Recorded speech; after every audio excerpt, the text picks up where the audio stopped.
Donc il y a un garçon sur 4 qui pense vraiment que aller violenter et forcer quelqu'un, ça va l'exciter, c'est incroyable.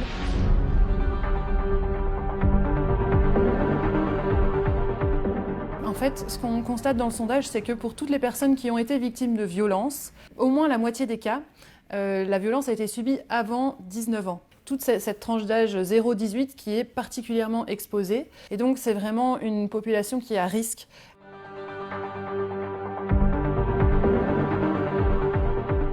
Il y a encore trop de jeunes aujourd'hui qui ont l'impression que pour être condamné pour viol, il faut avoir vraiment usé de violence et forcé quelqu'un physiquement, ce qui est faux. La loi belge aujourd'hui ne retient pas la violence physique. Il faut prouver qu'il y ait eu absence de consentement, donc que la personne en face ne voulait pas d'une relation sexuelle, ce qui n'est pas toujours évident à prouver, c'est vrai. Et il y a une méconnaissance totale de ça. Il y a beaucoup trop de jeunes aujourd'hui encore qui pensent qu'ils ne peuvent pas être condamnés pour viol si la personne en face n'a pas dit clairement non.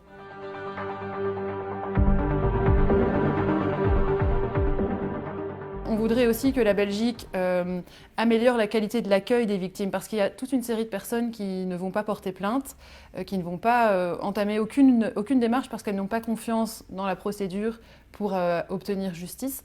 La Belgique a notamment ratifié une convention en 2016 qui s'appelle la Convention d'Istanbul, qui protège les femmes et qui appelle vraiment les États à lutter contre toutes les formes de violence qui sont faites aux femmes. Et donc la Belgique a vraiment des obligations. On ne parle pas d'engagement, c'est vraiment quelque chose de contraignant. On ne peut pas rester les bras croisés quand on voit que malgré le MeToo, on en est toujours à ce point-là et on est même, a priori, même pire qu'en 2014.